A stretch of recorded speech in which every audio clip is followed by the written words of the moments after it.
இன்னைக்கு மகாகவி பாரதியாரோட 100வது நாள் நினைவு நாளையொட்டி நம்மளோட தமிழ்நாடு கவர்மெண்ட் வந்து இன்னைக்கு மகாகவி நாளா அறிவிச்சிருக்காங்க. இதை கொண்டாடுற விதமா வந்து எனக்கு ரொம்ப பிடிச்ச மகாகவி பாரதியோட கவிதை ஒன்று நான் ஷேர் பண்ணிக்க, நீங்களும் பாருங்க. சோறு நிதன்று பல சின்னஞ்சிறு கதைகள் பேசி மனம் வாடி துன்பமிக உழன்று பிறர் வாட பல செயல்கள் செய்து நரை ஊடிக்கிள பருவம் எய்தி கொடுங்கூற்றுக்கிறையன பின் மாயும் பல வேடிக்கை மனிதரைப் போலே நான் வீழ்வேன் என்று நினைத்தாயோ? Hello hi friends, welcome to Sophie kitchen. இன்றைக்கி என்ன செய்ய போகிறோம் பார்த்தீங்கன்னா, சாஃப்டான சப்பாத்தி எப்படி செய்ய போகிறோன்னு பார்க்க போகிறோம். ஃபஸ்ட்டு அதுக்கு தேவையான இன்க்ரீடியன்ஸ் என்னென்னு பார்த்துடலாம். அதுக்கு வந்து தேவையானது வந்து நான் வந்து நார்மலாக இருக்க 2 கப்பில் தான் வந்து 2 கப் கோதுமை மாவு எடுத்திருக்கேன். உங்களுக்கு எது வேணுமோ அந்த மெஷரிங்க்கு நீங்கள் எடுத்துக்கோங்க. அதுக்கு தேவையானது கொஞ்சம் ஆயில் எடுத்துக்கோங்க, அப்புறம் தேவையான அளவுக்கு உப்பு எடுத்துக்கோங்க. இப்போ என்ன பண்ண போகிறோம்னா, இந்த கோதுமை மாவில் கொஞ்சமாக உப்பு, அந்த சப்பாத்திக்கு எவ்வளோ தேவையோ அந்த அளவுக்கு உப்பு போட்டு கோதுமை மாவையும் இந்த உப்பையும் நல்லா மிக்ஸ் பண்ணிக்கோங்க. நல்லா எல்லா இடத்துலையும் அந்த மாவுலேயும் உப்பு படுற மாதிரி நல்லா மிக்ஸ் பண்ணிக்கோங்க. அப்போ தான் சப்பாத்தி தட்டும் போது எல்லா இடத்துலையுமே கரெக்டாக ஈக்குவலாக சால்ட் இருக்கும். அதுக்கு தான் ஃபஸ்ட்டு மாதிரி மிக்ஸ் பண்ணிக்கோங்க. அதுக்கப்புறமேல் வந்து என்ன பண்ணுறீங்கன்னா, எனக்கு வந்து 2 கப் மாவுக்கு வந்து 1 கிளாஸ் தண்ணி எனக்கு கரெக்டாக இருந்துச்சு. சேம் கப்பில் தான் நான் மெஷர் பண்ணியிருக்கேன். அதேமாதிரி நீங்கள் பண்ணிக்கோங்க. எனக்கு வந்து இதேமாதிரி வாட்ரு கொஞ்சம் கொஞ்சமாக நீங்கள் என்ன பண்ணுறீங்கன்னா ஆட் பண்ணிக்கோங்க. நல்லா எல்லா இடத்துலையுமே மாவில் தண்ணி பட்டு நல்லா பிசையுங்க. நல்லா பிசையும் போது என்ன பண்ணுறீங்கன்னா, நல்லா இருத்தி பிசைங்க. ரொம்ப ரொம்ப பொறுமையாக இல்லாமல் கொஞ்சம் நல்லா அமுக்கி அமுக்கி எல்லா இடத்துலையும் நல்லா பிசைஞ்சிங்க. அப்படி பிசையும் போது தான் வந்து என்ன பண்ணணும், சப்பாத்தி ரொம்ப சாஃப்டாக உங்களுக்கு கிடைக்கும். நீங்கள் மாவு வந்து தண்ணி வந்து ரொம்ப ஃபுல்லாக தண்ணியும் ஊற்றிடாதீங்க. கொஞ்சம் கொஞ்சமாக தண்ணி ஊற்றி பிசைங்க மாவில். ஏன்னா எனக்கு வந்து இந்த குவான்டிட்டி கரெக்டாக இருந்துச்சு. அளவு எவ்வளோ எவ்வளோ ஊற்றணும்னு சொல்லிட்டு ஒவ்வொரு மாவுக்கு வந்து தண்ணி இன்னும் கொஞ்சம் கூட எடுத்துக்கலாம். அதனால் நீங்கள் கொஞ்சம் கொஞ்சமாக தண்ணி ஊற்றி மிக்ஸ் பண்ணுங்கள். இதே மாதிரி நல்லா இருத்தி அமுக்கி பிசைங்க. அப்போ தான் சப்பாத்தி ரொம்ப சாஃப்டாக உங்களுக்கு கிடைக்கும்.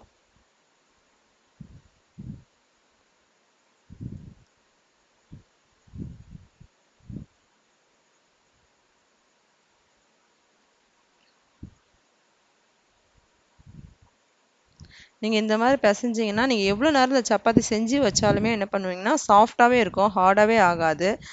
ஒரு சில சப்பாத்தி நம்ம செஞ்சோன்னே என்ன பண்ண செய்யும் போது நல்லா சாஃப்டாக இருக்கும், அதுக்கப்புறம் ஹார்ட் ஆயிரும். ஆனால் நான் சொல்கிறேன், நீங்கள் இந்த மாதிரி மாவு பிசைஞ்சு நல்லா சாஃப்டாக செய்யுங்க. சப்பாத்தி செய்யும் போதும் ஒரு ட்ரிக் இருக்குது, நான் சொல்கிறேன். இது இப்போ பார்த்தீங்கன்னா நல்லா மாவு பிசைஞ்சாச்சு தண்ணி ஊற்றி. இப்போ பார்த்தீங்கன்னா கையிலையும் அந்த பாத்திரத்துலேயும் வந்து மாவு ஒட்டும். நீங்கள் இந்த ஸ்டேஜில் என்ன பண்ணுறீங்கன்னா கொஞ்சமாக எண்ணெய் சேர்த்துக்கோங்க. ஏன்னா இப்போ நீங்கள் எண்ணெய் சேர்த்தா தான் அந்த ஃபுல்லாக அந்த மாவு கையில் பாத்திரத்தில் எதுவுமே ஒட்டாது, இன்னும் கொஞ்சம் சாஃப்டாக கிடைக்கும். ஒரு ஸ்பூன் போல் என்ன பண்ணுறீங்கன்னா ஆயில் சேர்த்துக்கோங்க. இந்த மாதிரி நடுவில் வந்து கையை வச்சு நல்லா அந்த விரல் வச்சு ஃபிங்கர் வச்சு ஓட்டை போட்டுட்டு அதுக்குள்ளே ஃபுல்லாக எண்ணெய் ஊற்றிக்கோங்க. இப்போ பார்த்தீங்கன்னா உங்களுக்கே தெரியும். அதுக்கப்புறம் அந்த எண்ணெய் வந்து எல்லா இடத்துலையும் சப்பாத்தி மாவில் படுற மாதிரி என்ன பண்ணுறீங்கன்னா பிசைஞ்சு விட்டுக்கோங்க. எல்லா இடத்துலையும் நல்லா படணும் அந்த எண்ணெய். இப்போ நீங்கள் பிசைஞ்சதுக்கப்புறம் தான் தெரியும் அந்த மாவு இன்னும் எவ்வளோ சாஃப்ட் ஆகுதுன்னு சொல்லிட்டு உங்களுக்கு பிசைய பிசைய உங்களுக்கு தெரியும். நல்லா அமுக்கி பிசைங்க. நான் மறுபடியும் சொல்கிறேன், நல்ல மாவை அமுக்கி பிசைங்க. அப்போ தான் சப்பாத்தி வந்து சாஃப்டாக கிடைக்கும் உங்களுக்கு.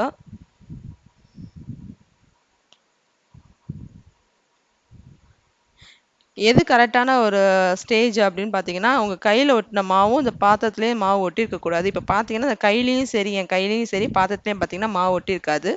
மாவு வந்து அவ்வளோ சாஃப்டாக இருக்கும், உங்களுக்கு பார்க்கும் போதே தெரியும் நான் பிசையும் போது.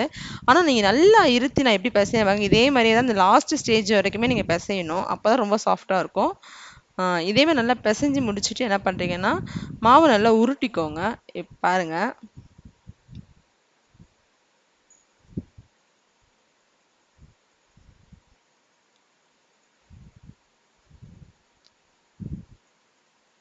அவ்வளோதான், சப்பாத்தி மாவு ரெடி ஆயிடுச்சு.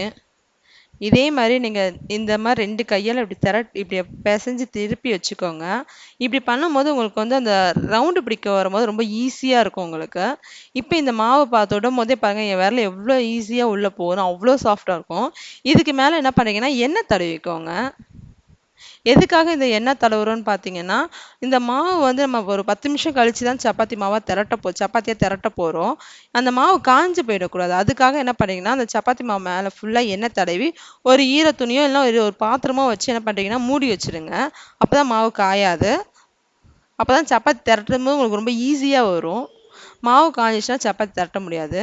சரி இதை ஒரு 10 நிமிஷம் எடுத்து வச்சுக்கலாம். இப்போ 10 நிமிஷம் கழிச்சு பாருங்கள் எவ்வளோ சாஃப்டாக இருக்குன்னு பாருங்கள். நீங்கள் தொடும்போது உங்களுக்கே தெரியும். அவ்வளோதான். இப்போ உருண்டை பிடிக்கிறது எப்படி நான் உங்களுக்கு சொல்கிறேன் பாருங்களேன். இப்போ நார்மலாக இப்படி இப்படி பிச்சிங்கன்னா உங்களுக்கு உருண்டை ஷேப் கரெக்டாகவே வராது. இந்த மாதிரி நீங்கள் இப்படி நல்லா பிசைஞ்சு எடுத்துட்டு உங்கள் பெருவிரலுக்கும் பெருவிரல் நடுவில் இருக்க அந்த பெருவிரல் பக்கத்தில் இருக்க விரலுக்கும் நடுவில் வச்சுக்கோங்க மாவை. அதை வச்சு அப்படியே அமுக்குனீங்கன்னா மேலே இந்த ரவுண்டு திரண்டு வரும் மேலே. எவ்வளோ அழகாக அந்த பால் ஷேப் வந்துருச்சு பாருங்க. இன்னொரு சப்பாத்தி இதே மாதிரி உங்களுக்கு உருட்டி காமிக்கிறேன் பாருங்க. நீங்கள் இந்த மாதிரி எடுத்தீங்கன்னா உங்களுக்கு உருண்டை பிடிக்க ரொம்ப ஈஸியாக இருக்கும். டைமும் ரொம்ப கம்மியாக தான் ஆகும். நீங்கள் நார்மலாக பிடிக்கிறதுக்கு எதுக்கும். இப்போ பாருங்க உங்களுக்கே தெரியும் எவ்வளோ ஈஸியாக வருதுன்ட்டு. எல்லா பக்கமும் ஈவனாக இருக்குது பாருங்க. இப்போ வந்து நீங்கள் 2 வாட்டி பிடிச்சாலே உங்களுக்கு அந்த உருண்டை ஷேப் கரெக்டாக வந்துடும். இப்போ என்ன பண்ணீங்கன்னா அந்த சப்பாத்தி கட்டையில் கொஞ்சமாக கோதுமை மாவு போட்டுக்கோங்க சப்பாத்தி திரட்டுறதுக்கு முன்னாடி. அதுக்கப்புறம் பிடிச்சி வச்சுருக்க அந்த உருண்டையை கோதுமை மாவில் போட்டு ஒரு வாட்டி போட்டுட்டு அதுக்கப்புறம் சப்பாத்தி கல்லில் வச்சு லைட்டாக இப்படி அமுக்குங்க உங்கள் விரலை வச்சு. அதுக்கப்புறம் சப்பாத்தி உருட்டுற அந்த கட்டையை வச்சு திரட்டுங்க. ரொம்ப அழுத்திலாம் நீங்கள் திரட்டவே வேணாம். ஏன்னா நம்ம மாவு ரொம்ப சாஃப்டாக இருக்கிறனால நீங்கள் பொறுமையாகவே நீங்கள் இது பண்ணிங்கன்னா பாருங்கள் நான் எவ்வளோ லைட்டாக தான் இது பண்ணுறேன்ட்டு. இதே மாதிரியே திரட்டுங்க. ஒருவேளை உங்களுக்கு சப்பாத்தி திரட்டும் போது அந்த சப்பாத்தி கட்டையில் வந்து ஒட்டிச்சு அப்படின்னா கொஞ்சமாக மேலே அந்த காஞ்ச கோதுமை மாவு போட்டுக்கோங்க. போட்டுட்டு திரட்டினீங்கன்னா உங்களுக்கு ஈஸியாக இருக்கும், ஒட்டாமல் வரும். நம்ம பூரிக்கு தான் வந்து கொஞ்சம் திக்காக வந்து நம்ம திரட்டுவோம்.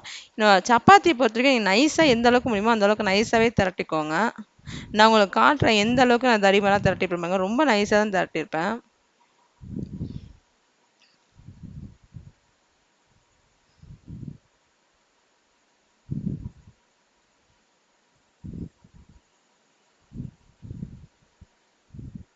இப்போ எனக்கு லைட்டாக ஒட்டுற மாதிரி இருக்குது. நான் அதனால என்ன பண்ணுறேன்னா கோதுமை மாவு மேலே கொஞ்சமாக போட்டுக்கிறேன். ரொம்ப போட வேணாம், கொஞ்சமாக போட்டுக்கலாம். அவ்வளோதான். இருக்கிற எல்லா சப்பாத்தியுமே இதே மாதிரி திரட்டிங்க. இப்போ பாருங்கள் எவ்வளோ நைஸாக நான் திரட்டியிருக்கேன்னு. இதே மாதிரி என்ன பண்ணுறீங்கன்னா எல்லா சப்பாத்தியும் திரட்டி வச்சுக்கலாம். இப்போ பாருங்கள் நான் எல்லாமே திரட்டி வச்சிட்டேன்.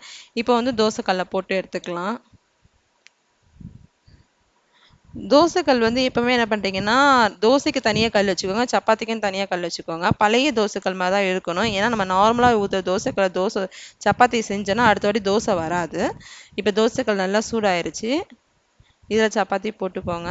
நான் உங்களுக்கு சொன்ன இன்னொரு ட்ரிக் இருக்குது சப்பாத்தி செய்யும்போது நான் சொல்கிறேன்னு, இதே தான். இப்போ என்ன பண்ணீங்கன்னா எல்லாரும் சப்பாத்தி போட்டோடனே அது மேலே எண்ணெய் ஊற்றிடுவாங்க, இல்லைன்னா போட்ட உடனே திருப்பி போட்டுருவாங்க. அது ரெண்டுமே தப்பு, அது மாதிரி பண்ணாதீங்க. இப்போ சப்பாத்தி போட்டுட்டு இப்போ பார்த்தீங்கன்னா அடியில் உள்ள பக்கம் ஒரு பாதி அளவுக்கு வெந்துடணும். இந்த மேலே பார்த்தீங்கன்னா அப்படியே சின்ன சின்ன சின்ன சின்ன பபிள்ஸ் மாதிரி வந்துடும். ஏன்னா அந்த கீழே உள்ளது வெந்ததுக்கப்புறம் மேலே ஒரு பபிள்ஸ் மாதிரி வரும். அது வந்ததுக்கப்புறம் தான் என்ன பண்ணுறீங்கன்னா திருப்பி போடணும். ஆனால் அது வரைக்கும் எண்ணெய் ஊற்றாதீங்க. அந்த மாதிரி வந்தால் தான் வந்து ரொம்ப சாஃப்டாக இருக்கும். நீங்கள் உடனே எண்ணெய் ஊற்றுனீங்கன்னா அந்த சப்பாத்தி அதிலே ஹார்ட் ஆகிடும். முடிஞ்ச அளவுக்கு எண்ணெயை கம்மியாகவே யூஸ் பண்ணுங்க. இப்போ பாருங்க எந்த அளவுக்கு அங்கங்கே பபிள்ஸ் தெரியுது பாருங்க, உங்களுக்கு தெரியும்னு நினைக்கிறேன் நான். இப்போ என்ன பண்ணுறீங்கன்னா இந்த மாதிரி பபிள்ஸ் வந்ததுக்கப்புறம் சப்பாத்தியை திருப்பி போட்டுக்கோங்க. இப்போ பாருங்க ஒரு பக்கம் பாதி அளவுக்கு வெந்துடுச்சு. இதுக்கப்புறம் எண்ணெய் ஊற்றணும். ஆனால் எண்ணெய் என்ன பண்ணுறீங்கன்னா சப்பாத்திக்கு மேலே ஊற்றக்கூடாது, சப்பாத்திக்கு கீழே தோசை கல்லை ஊற்றுங்க. அதுக்கப்புறம் என்ன பண்ணீங்கன்னா அந்த சப்பாத்திக்கு மேலே அந்த தோசை கரண்டியை வச்சு தான் நான் லைட்டாக என்ன பண்ணுறேன் எண்ணெயை தடவி தான் விடுவேன். உங்களுக்கே நீங்கள் பாருங்கள் எண்ணெய் மேலே ஊற்றாமல் அது மாதிரி லைட்டாக தடவி கொடுங்க. எந்த மாதிரி பபிள்ஸ் மாதிரி வந்திருக்கு பாருங்கள்.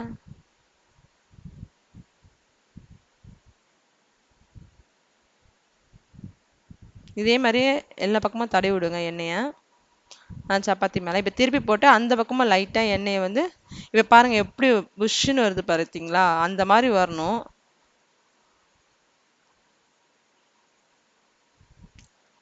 இதே மாதிரியே எல்லா சப்பாத்தியும் நம்ம போட்டு எடுத்துருந்தோம். அவ்வளோதாங்க, ரொம்ப ஈஸியாக சாஃப்டான சப்பாத்தி ரெடி ஆகிடுச்சு. நீங்கள் கண்டிப்பாக உங்கள் வீட்டில் ட்ரை பண்ணி பாருங்கள். ட்ரை பண்ணி பார்த்துட்டு எப்படி இருந்துச்சுன்னு சொல்லிட்டு எனக்கு கமெண்ட் பண்ணுங்கள், லைக் பண்ணுங்கள், ஷேர் பண்ணுங்கள், மறக்காமல் சப்ஸ்கிரைப் பண்ணுங்கள். அப்படி நீங்கள் சப்ஸ்கிரைப் பண்ணால் தான் வந்து நான் எந்தெந்த வீடியோ போட்டாலும் உங்களுக்கு வந்து உடனே உங்களுக்கு நோட்டிஃபிகேஷனாக கிடைக்கும். Thank you friends. தேங்க்யூ ஃபார் வாட்சிங்.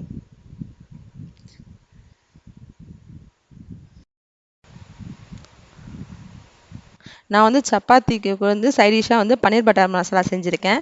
பன்னீர் பட்டர் மசாலா ஏற்கனவே நம்ம சேனலில் போட்டிருக்கோம். அதோட வீடியோ வேணும்னா நான் கீழே டிஸ்கிரிப்ஷனில் கொடுத்துருக்கேன் அந்த லிங்க்கு. நீங்கள் அதில் போய் பார்த்துக்கோங்க. நீங்களும் கண்டிப்பாக செஞ்சு பாருங்கள். ரொம்ப சூப்பராக இருக்கும். Thank you friends. தேங்க்யூ ஃபார் வாட்சிங்.